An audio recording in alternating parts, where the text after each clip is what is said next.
Good morning, everyone. I'm calling the Cecil County Work Session meeting to order, 9 o'clock on March 26th of 2013, 9 o'clock. And we have all of our council members in attendance. The first item on our agenda is approval of minutes for March 19th of 2013, the council work session meeting. Are there any amendments or changes, additions or corrections to the minutes? Mr. President, I have one on page 5. Under Councilwoman Bowlesby commented, I did not go to Bohemian Manor, so just cross that out. Third paragraph, a tour of Cecil Manor and Gilpin Manor Elementary Schools. You were at the Bohemian Manor School when they had the presentation. Right, but that's stated later.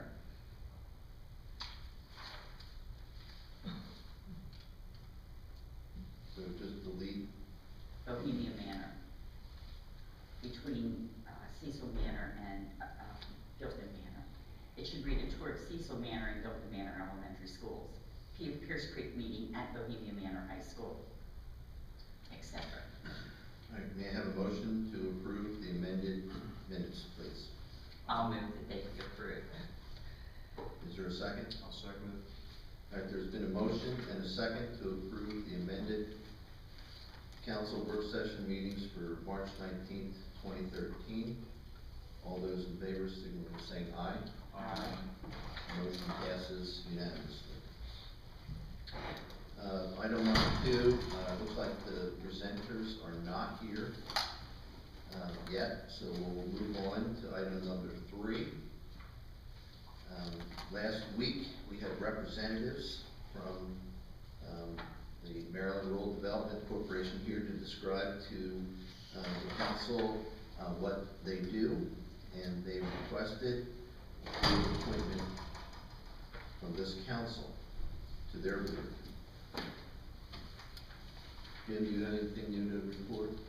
I just said that you know that the board meets the second Wednesday of each month from 3 to 5. They rotate locations from Cecil County, Caroline County, and Annapolis, and it's a 2-year appointment. Are there any volunteers? I'll volunteer. All right, Mr. McCarthy has volunteered. Is there anyone else? Okay, would somebody make a motion to support Alan McCarthy to be on the board of directors of the Maryland Rural Development Corporation? I'll move to appoint Dr. Alan McCarthy to the board of the Maryland Rural Development Corporation. Is there a second? Second. Second. All right, there's been a motion and a second to appoint Dr. Council Member McCarthy to the Maryland Rural Development Corporation Board. Any further discussion? Hearing no further discussion, may I have a vote? All those signal by saying aye in the affirmative. Aye. Aye. Any noes? Motion passes unanimously. Still no representatives for agenda item number 2, so we'll move on to number 4. Council Manager, do you have anything to report today? Yes, sir. One of the items that I wanted to ask the council to consider is that with the budget bill as well as the associated resolutions, we'll have our public hearing May 7th, and then the adoption, hopefully, of the budget bill would be on May 21st.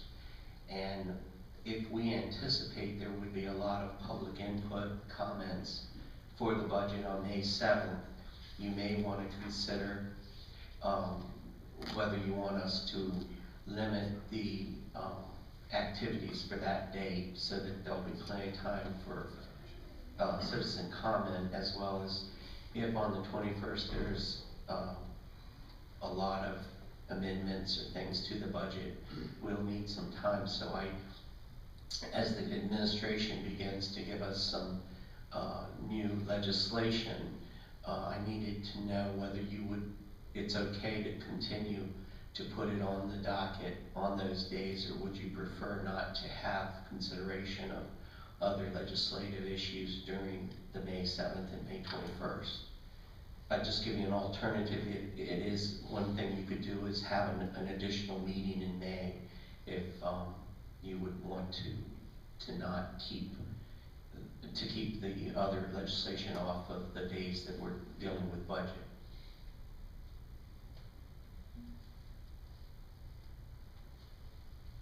Well, May 21st is just an adoption, so Yes. that will not have a lot of public comment. Well, right, but the amendments, I didn't know how extensive that might be, so just. It's a new process. Yeah, it is, and so that's, in my previous life in Harper County, we did limit what was under consideration. For instance, there are some supplemental budget requests that's gonna be coming through for the current budget, and would that be confusing to the public at a meeting on the new budget? I just wanna make those issues aware.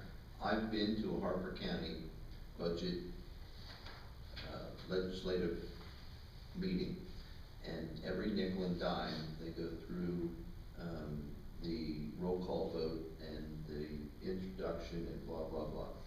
Is there any reason that we can't combine a lot of changes into one resolution? I guess. I mean, with the consent of the council members, if we agree, if we pretty much unanimously agree on many of the changes, why do we have to do every one independently? I think it's important that we do review everyone Yeah. independently, because there are some increases that need to be, you know, the majority of this council is gonna support increases. The public needs to know about Okay, it. I'm not talking about reviewing, I'm talking about the adoption. That's what I'm talking about as well. If we agree to amend the the executive's budget together, and we're gonna make wholesale changes, why can't we put those all together?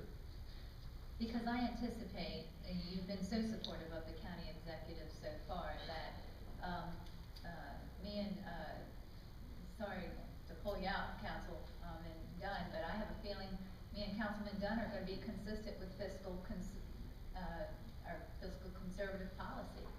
And that, I anticipate you three are gonna be, supporting some of her increases.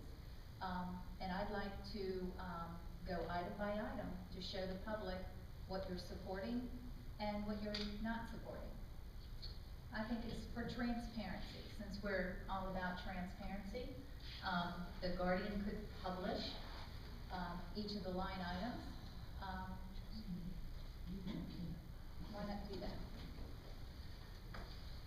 I guess I'm not anticipating such a wide variation of opinions amongst the council members. I think that we will be able to come to an agreement in many cases. I have a feeling that will help, going line item by line item, so, if it's not an issue, then we can do it.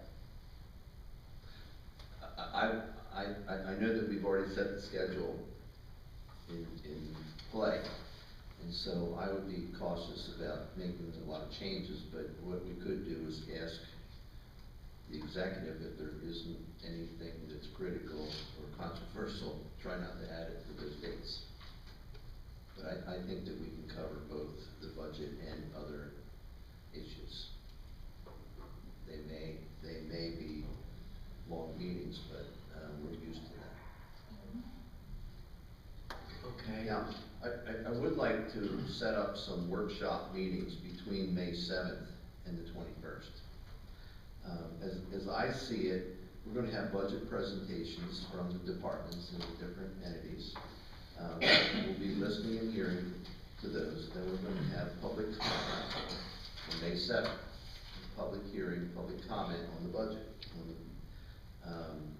Based on the presentations, based on the public's input, between the 7th and the 21st, we'll be formulating our final budget.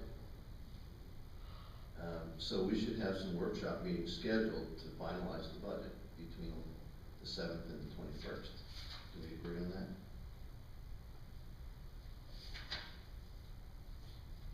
Yeah, I'm fine with that. Okay.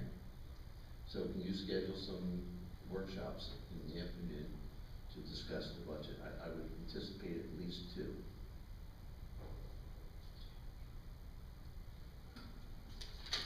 Is one day of the week better than another for you? Well, one of them certainly could be a Tuesday afternoon, and the other could be something else.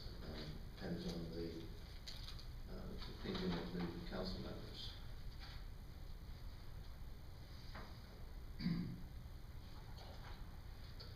Do the council members have a preferred time and day other than Tuesday afternoon?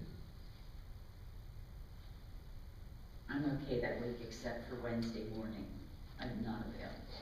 I have a quarterly board meeting of another organization. Jim, you have access to our office tracker, Yes. okay, and I think, do we all put our appointments on there? I know. Should I be? It does help with the manager and secretaries or administrative assistants scheduling our appointments. I schedule my own, but I would put it on the tracker. All right, Jim, do the best you can to coordinate. Okay. Very good. Jim, do you have anything else you want to? Yes, along with that, I just wanted to verify as we're going toward the summer, you have set your schedule so that we will be the first and third Tuesday of the month in the summer months, so that there will not, at this point, we're anticipating that that schedule will hold through the summer? As long as the same pace continues, I'd say yes. If you want to talk to the county executive and they say, well, we're not going to be doing anything and there won't be any legislative initiatives, then we can cut it back. But what I see on our legislative meetings have been sufficient to have a meeting. Okay. Is there any disagreement? I think we have to keep our options open. Yes. Because, okay, we don't know, what will be anticipated. And I also wanted to point out that we usually had a summer schedule of, 2 p.m. for our meetings, and that's no longer the case. It is 7 p.m. year-round. Okay. Just wanted to make you aware of that the Citizens Budget Advisory Board have been having some questions that from the departments that have presented. As you see in your schedule this afternoon, they've requested a tour of the college, and you're all welcome to attend as well. And they have asked some questions of the Board of Ed, and I wondered if it would be helpful for us to provide those questions in response to the council members, or do you want that? I think that's a great idea. Okay. We have provided copies to the council members that the Planning Commission has approved the CIP program that the administration had put forth in the budget, so that you'll have a letter to look at. We also provided you a copy of the sludge permit, CE1, which is the estate of Adelaide Ernst, which is in Warwick, so that you all have that.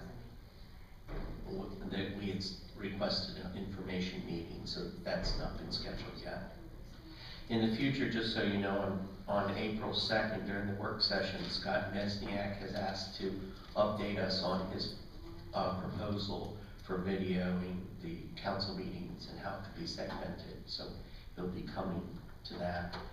And the county executive has asked to meet with us on April 2nd at 3:30 at the end of our workshop to discuss the goals and objectives of the Bay Cabinet meeting, and also at the next legislative meeting on April 2nd, we will have our first health department update, and she'll be doing a report monthly, and so this will be the start.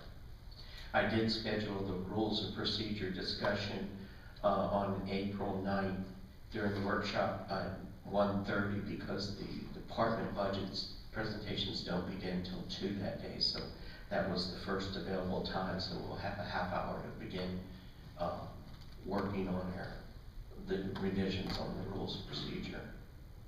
And that's all I have. Thank you. All right, we'll go to council member items. Joyce, would you like to start?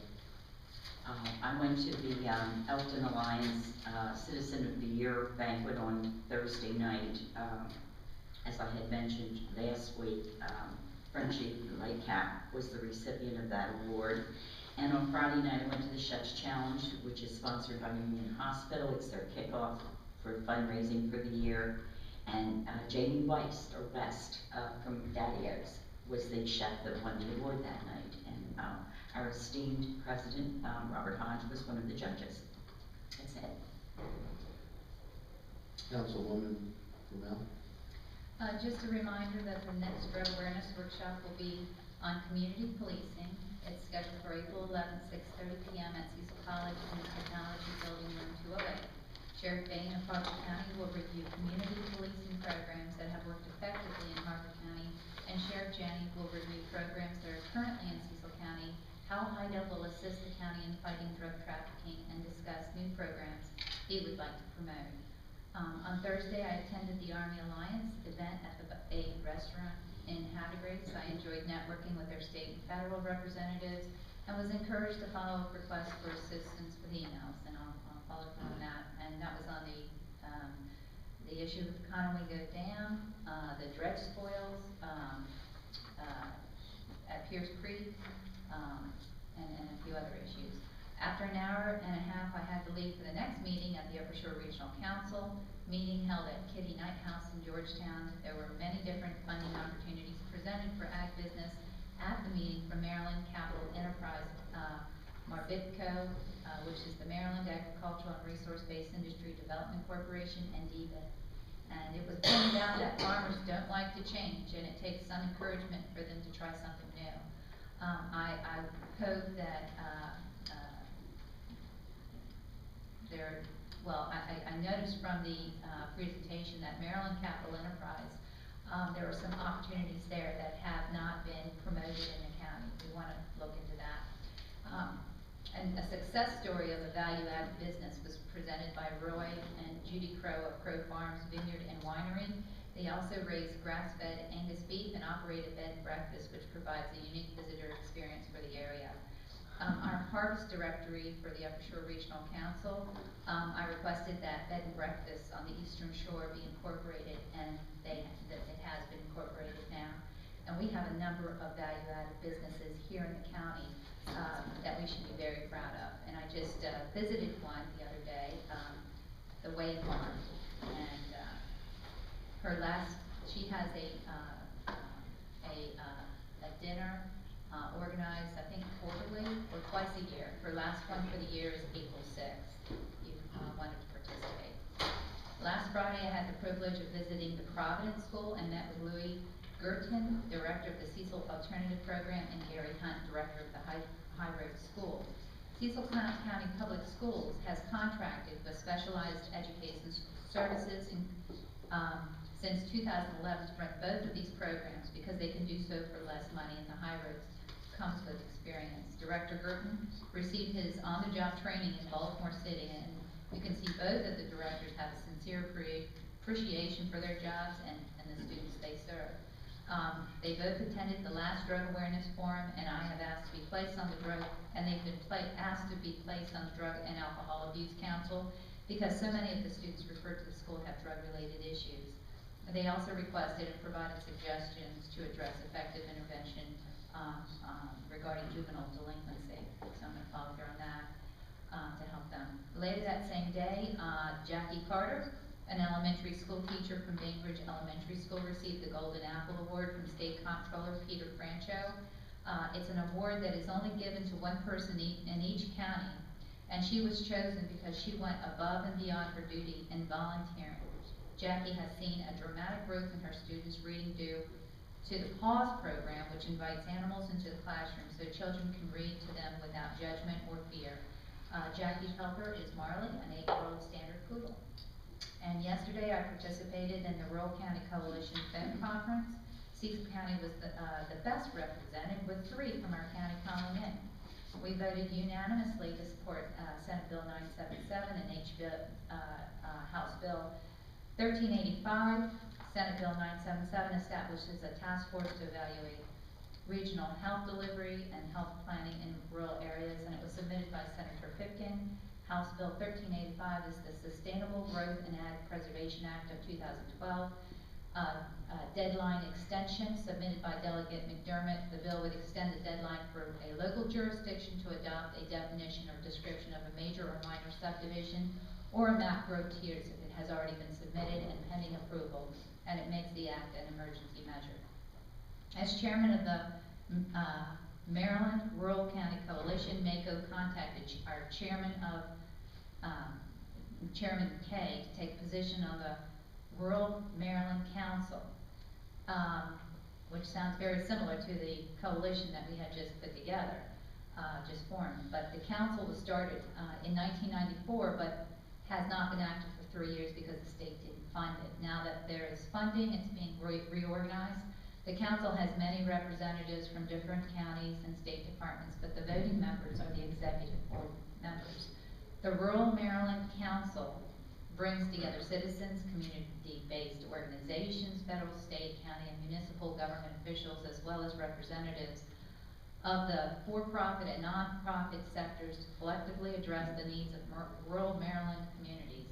We provide a venue for members of, well, this was their statement, they provide a venue for members of agricultural and natural resource-based industries, healthcare facilities, educational institutions, economic and community development organizations, for-profit and non-profit, very extensive, but we're keeping a close eye on this agency to make sure that we have a say in the direction it goes.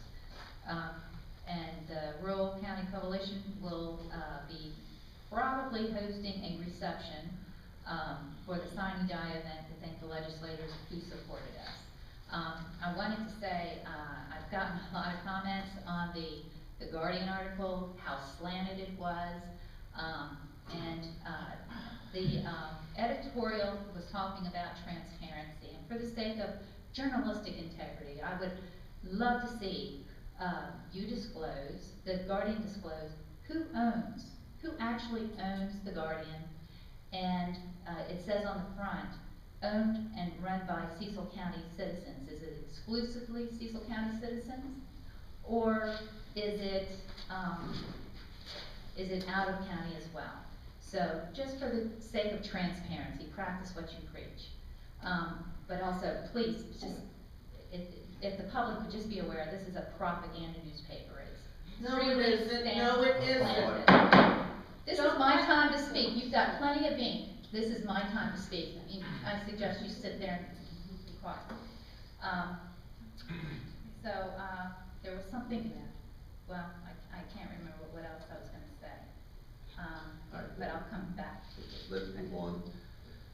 Councilman Dunn, do you have any comments? No.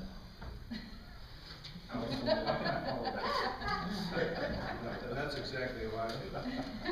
So what we'll do is we'll change topics, okay? I attended all of the things that Councilman Blumel attended, but she's elaborated on this quite in depth. But I would suggest that everyone read an article. It's investigative reporting, and it's on our healthcare system. This is a national forum, not the county, okay? It's an article by a gentleman by the name of Stephen Brill. The name of the article appeared in Time magazine 3 weeks ago, and it's called A Bitter Pill. If you want to read an eye-opening dissertation on the status of our health industry, you should read it. And please come with your comments on Citizens Corner. Thank you. Okay, I was busy also, and I attended most of the things that the other commissioners have attended. I did enjoy my judgeship of the, was it Taste of Cecil County? Chef's Challenge. Chef's Challenge, that's right, Chef's Challenge. It was a good event, it raised a lot of money for the hospital. Our presenter has not shown up, but been told that they're on their way. So, I guess we will do we want to go into closed session, do you want to take a recess? I have recess. Do you have any idea how long it's going to take? No. I would surmise it's not of very much importance if he didn't bother to come. No, he's on his way. They're on their way, supposedly. No, they All right, shouldn't. what's the pleasure of the council? Do we want to go into a recess, or do we want to move on to the closed session item? Can I ask Robin, do they have cell phone? Yes, Vicky just called. Okay, could you, I think we should, if we're able to talk with them, get at least an ETA and go from there. Yeah.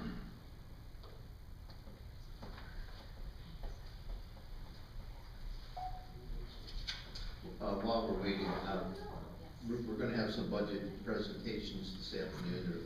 There's quite a few of them. I'm recommending, just for the public's knowledge, that I'd ask Jim to make a presentation of the council's budget to the council, and just for the public's information. No, let's wait till the budget presentations. I remembered the other thing I wanted to share. I was very concerned with the Maryland Board of Physicians, the responsiveness of their website, and did see that they've had issues in the past with their responsiveness in getting the information out to the public. They were able to pull down the affiliation with Union Hospital very quickly, but we know that Dr. Niaz's license has been suspended with Delaware, and still nothing is on the website showing that. And there is a section on there showing any out-of-state licenses or out-of-state charges. So there is a place right on there, and it begs the question, what kind of communication do we have? And this is, you know, for there to be such a huge problem in the county, those are the kind of things we need to look at with responsiveness, with communicating to the public, and accountability. So I do have a email out to the new director. She was just hired, I think, in February, Director Catalfa, and just asking her to answer, you know, the questions as to why it hasn't been updated. What organization was this? It's the Maryland Board of Physicians. If you go to that website, Who do they represent? they are hired, they are employed by the state of Maryland, appointed by the state of Maryland, I believe. They're not part of the American Medical Association? This website shows the status of each license in the state of Maryland, and it shows the affiliate, or the, each of their licenses with other states as well, the status. And you can see on there if they have any pending, or had any malpractice judgments against them. It's a place where a consumer can go to get I would think, a supposed fair evaluation of a doctor. But if they're not updating the website, then Why do we even bother to support them then? it's the state of Maryland. But you just said that it's supported by the state of Maryland. I'm not sure that that's true. Well, that's why I'm asking. I'm trying to find out who this organization represents. The state of Maryland did an audit on the Maryland Board of Physicians, and came back that they were very slow in they had a backlog of 800 cases. So there's a problem with them getting the information out and being responsive. I can understand that. I have no problems comprehending that. But why are they so slow? That's exactly what I've emailed. And who do they represent? Is this a consumer organization which is to protect us in the state of Maryland? My guess is it's a self-policing organization. No self-policing organizations don't police much of anything. Right, and I think that's the problem. No, I will get confirmation, but I'm pretty sure that the state of Maryland has some say in that. Well, there's a number of, what license was pulled from this gentleman? It was his Delaware license. His Delaware license And to there do is- what? Is to do what? Is Is this his medical license Yes. or his license to prescribe drugs? Or both? I mean, I saw a piece of paper across my desk that said that this gentleman I thought it was has his not been. license. I thought it was I his know, but there's a medical number of license. licenses involved. Yeah, I mean, I have a license to practice medicine in the state of Delaware. I have it also in the state of Maryland, and Florida, and Pennsylvania, and Virginia.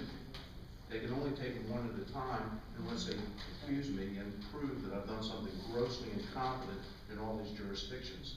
Maryland has no idea what I've done in Virginia, or Delaware, or Pennsylvania. well, Then that I is a also part of the have to problem. have- There is reciprocity with Delaware in sharing information. Well, obviously, they haven't done it or it would have been noted. That is what we've been asking, and it was interesting, I contacted Stephanie Garrity of the health department to ask her, what is the status of his license in the state of Maryland, given the article that was put out by the Cecil Whig, not what, given what his status is in Delaware. And she emailed, and they said, well, given the new information, they will, be looking into this further. Thank you. Says right here, Newark doctor loses license, for prescribing painkillers in unsafe doses and ignoring evidence that patients abused or diverted the drugs to illegal uses.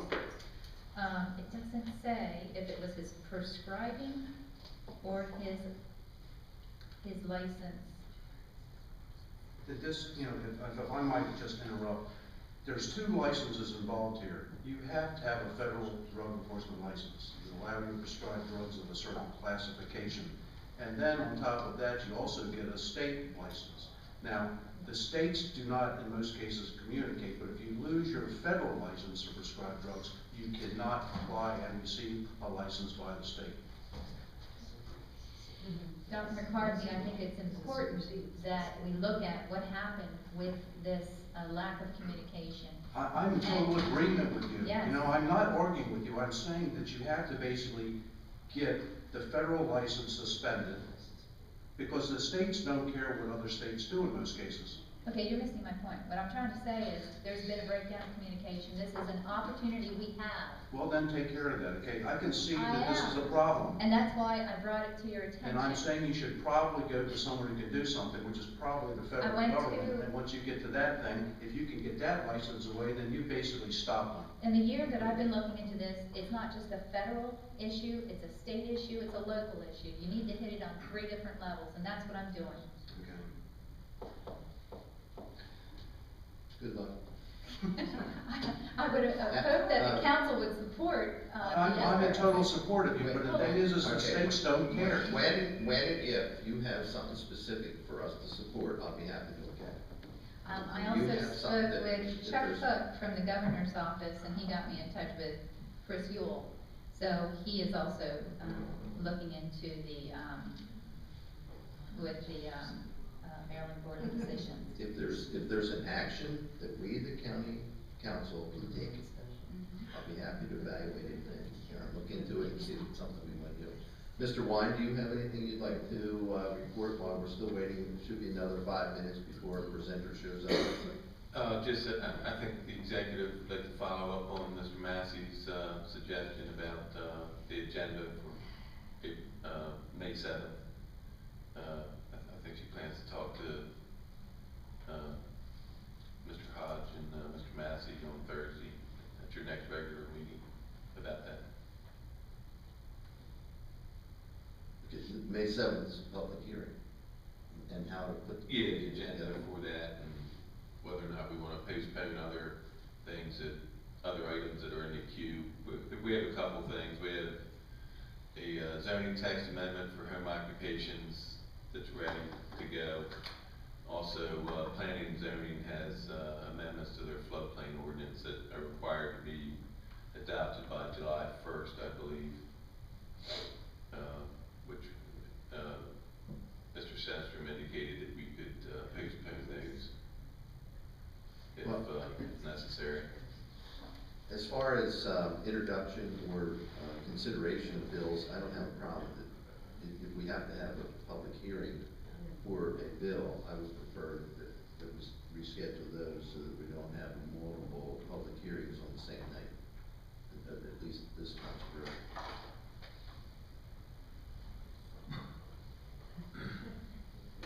Are you Mr. Janney? I am. Come on up to the podium. All right, sir. We've been killing time waiting for you to. I apologize, it was on the schedule for 10. I guess you guys got through your doc before we can plan. Okay, introduce yourself, please, and then describe to us what action you'd like us to take. Sure. My name is Richard Dwayne Janney. I'm a retired trooper from the Maryland State Police from local Northeast Barrack. It's brought to my attention, actually, well, to go in a little further detail, I was just retired disability from a drug case I was working at. Took a bad fall, blew up to disc in my neck, herniated against my spine. State police declared me unable to work anymore due to that injury, due to high liability, and I moved on to a civilian career. Friends of mine from the FOP and the Mountain Trooper Association brought to my attention House Bill 573, which is a disabled law enforcement officers and rescue workers property tax credit. I have copies of that if you folks need. We have. Okay. So I reviewed that and realized, to the best of my knowledge, that Cecil County did not participate in this House Bill 573.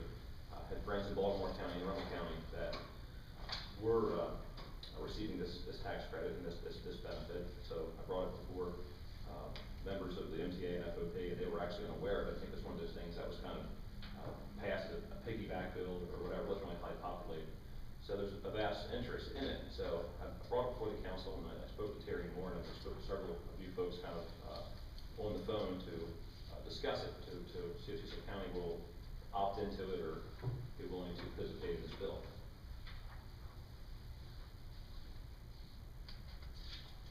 Okay. Did the council members have any questions, Mr. Janney? As I read this bill, the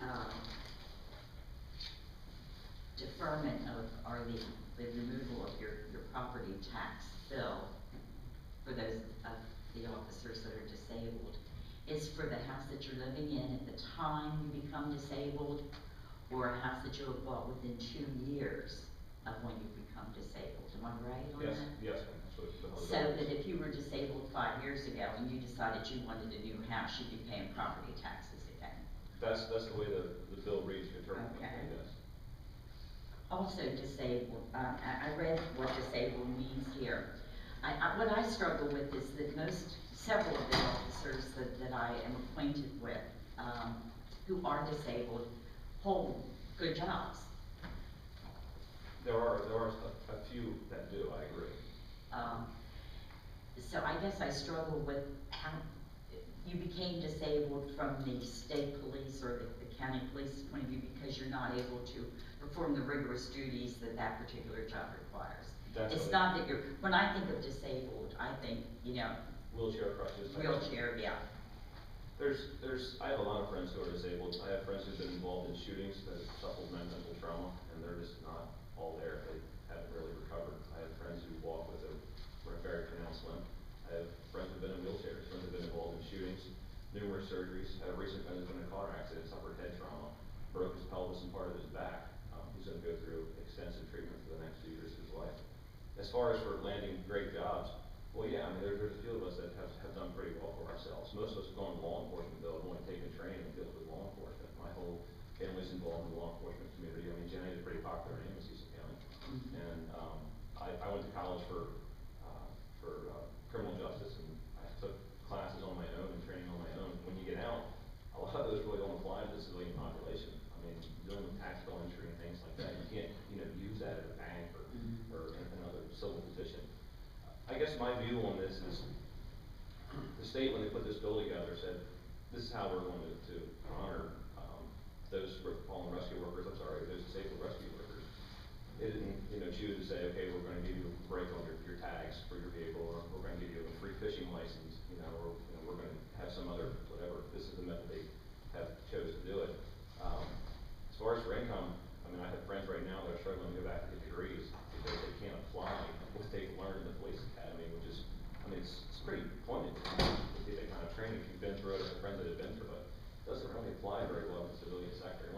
security, which is a very low paying position.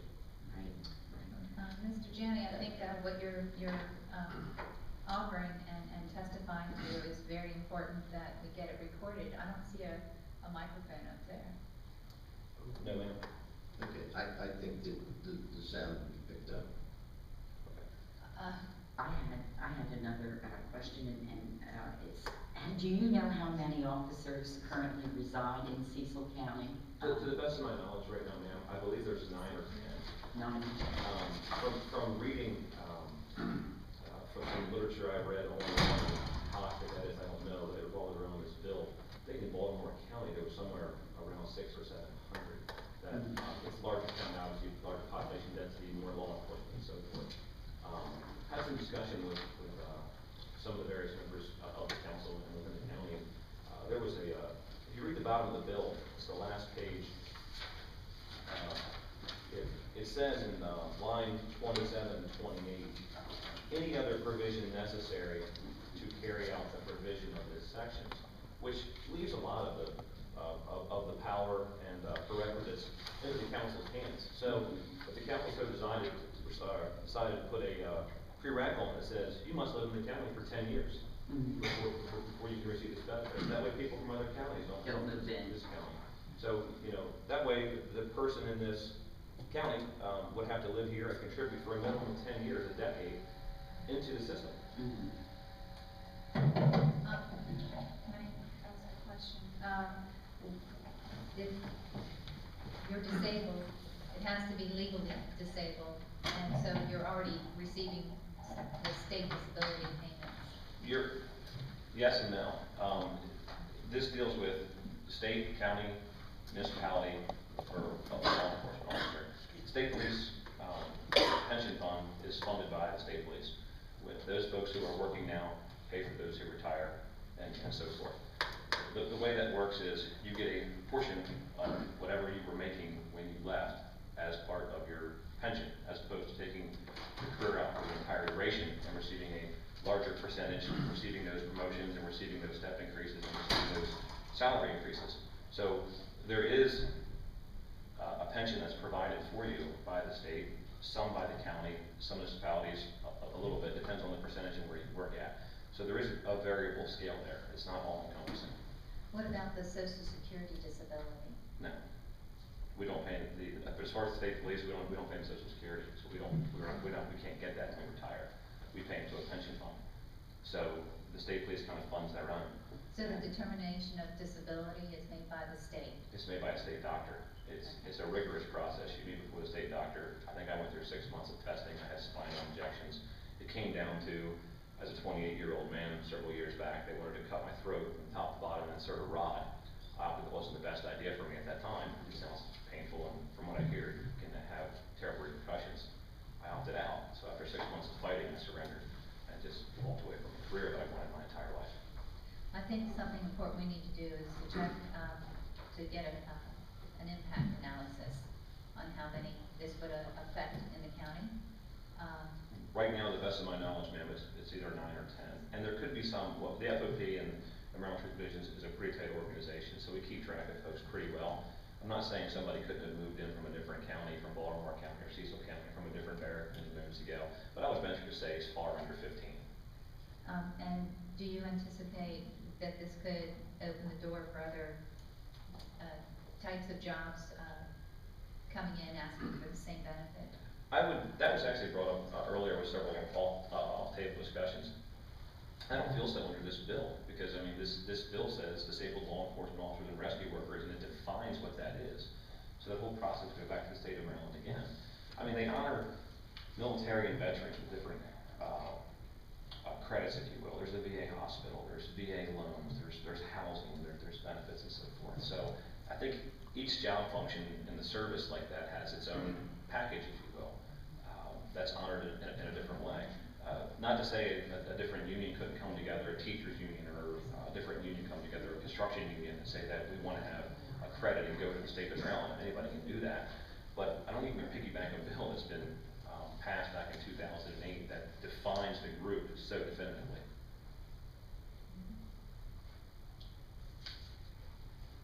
Are there any other questions, any of the council members? Yeah, I have a couple of questions. I mean, what would be the legal definition of a true lifelong disability? When the department, well, the department can define that in many different ways, when you're no longer able to perform your Which services. department would this be? This would be any department, any police department in Maryland. Well, you know, I hate to use myself as an example. Okay. All the things concerning your neck's been done to my neck for 30 years. My arms have been put back together, it's not a bone above my waist. But I do not consider myself self-disabled. I don't think So myself. look at you, you look pretty healthy to me. I appreciate that, I think I am as well. And you have a job right now. I do, I work security at ATK. Okay, and I take it that's not a physically demanding job? It's not a physically demanding job. The other question is if we were to basically endorse your position, what do we say to the emergency response people as well as wounded veterans when they come in and asking for the same benefits? That's a good question, sir. The wounded veterans, and I completely honor and respect people that have served our country, so I have no disrespect to them at all. But there are several bills at the national level and VA hospitals that are set up to benefit them. They already receive numerous benefits. They receive pension, they receive disability package, they receive medical package, they receive care. So I think there's already a package that's assembled for them. One of the questions that was passed around by council members again was how do we, you look like a healthy, young dude and you're ready to go out and take on the world. Well, yeah, it appears to be that way. I have a lot of nerve damage and I've taken a lot of toll through the years and through a lot of procedures, and I can't pursue my career anymore. And I would appreciate the council looking at this benefit. In reference to your question, I think it all comes down to the package offered, and the fact that folks that this bill impacts, the 12 or 9 of us, and I'm saying 12, I think it's only 9, but there could be people that I don't know. Most of us have been lifelong county residents that have joined together over this FOP or MTA union and have all met each other, and we realize that some of us are in pretty good shape, and some of us aren't in such good shape. I may not be the best spokesperson for this, being in my 30s, and appear to be not walking around with a limp or a neck brace, but there are folks that can't do what I do for a living. They can't walk to their car without crutches. They have weekly doctor's appointments. But that's your question, sir. And believe me, I'm quite sympathetic to your plight here. The other thing is when it comes to education, I'm a veterinarian by profession, and I have a degree in chemistry, and chemistry doesn't lend itself to many other objects other than chemistry. Okay. So basically, the argument that, everyone here has basically got a focal point of their career, and most of these things are not readily interchangeable, with a great deal more education or desire to basically expand your horizons. Yes, sir. I could interested in this, but the thing is that it has to be very clearly delineated how this is to work and who would be eligible, if this is to be a county or a state program. Well, the bill itself reads that it is a state bill that's opted into, by the counties. So I think that part has already been clearly defined. As far as for declining disabled or defining the word disabled, when the police department lets you go, it's a really big deal because they're going to have to pay for a portion of your care and benefit and a portion of your salary for the duration of their life. So you've got state doctors, you've got state physicians who are going to have x-rays, MRIs, CAT scans, and a whole panel board that's going to look at you before you go, at least speaking from the state police perspective. It's a very heartbreaking procedure to watch your career being flushed down the toilet after you work so hard for it. I don't want to do security, I don't want to wear a suit. I don't want to have to do that for a living. Right now I don't have a choice. I can't be a police officer anymore. So, and my skills don't transfer. And you're right, being a veterinarian or a gentleman in chemistry, you are educated in chemistry, you might not be able to transfer to a lot of positions, but folks with business degrees or working in customer service, things like that, backgrounds in banking, very interchangeable. And there are other jobs that have very direct focal points. I completely agree with you. Law enforcement is one of them. In fact, it's probably one of the top ones. I mean, what are you going to tell to a SWAT officer, who gets shot in the line of duty, go work at a bank or, go do grounds crew work? I mean, he's used to tactical entry and body shields, so you can't really apply that in the civilian world. Not that he can't find a job or be a respected member of society, but again, I go back to, this is how the state and the delegates at that time passed, to honor disabled people, and it's up to the county to decide if that's worthy of them. I guess I ask you and the council, The counties that have already accepted it, and I don't know them all, I tried to call around, it's very difficult to get the information, but I know for a fact Anne Arundel County and Baltimore County has. You know, they have felt the need to honor, and they've felt that those folks in that county, despite the dense population of disabled folks, deserve it. So, Does a disability have to be the result of an injury or during your active duty? yes, sir. It can be for no other reason. Yes, sir, that's the only reason it can be. When you're disabled in the line of duty, you can't, you know, be working at your house and fall off the roof while you're doing shingles, you know, and then be disabled. You have to be disabled in the line of duty. Mr. Dunn, any other questions? Yeah, I think based on what I've heard, I would be open to it, but I would like some more information about how many of the individuals would be involved, and logistically, how would we do this? Would it just be as simple as a resolution, a bill, you know, what would we need to do? I think, yes, I think that, Councilwoman Brumell and yourself and others, we all want to know what the fiscal impact will be, because quite frankly, we'd either have to cut services somewhere else, or we'll have to raise taxes to make the difference up. I mean, it is a loss of revenue that would either require us to cut something out or raise taxes to replace that money. What was passed is an enabling legislation at the state level that enabled us, if we choose, to pass our own ordinance or legislation here. So we would pass a bill adopting this enacting legislation into our code, if we choose to do that. So we will, do you have any other questions? Rescue workers, is it, that include volunteer rescue workers? Well, that was a discussion we had off table. Nowhere in this bill does it say, you know, paid or employed by the county or employed by the state. But I think that's where you have to fall on the third page, where it speaks again of applying your own provisions, you know. I mean, I'm not putting anything against volunteer firemen. You know, if my house catches on fire, I hope they come as much as quickly as they come to your house.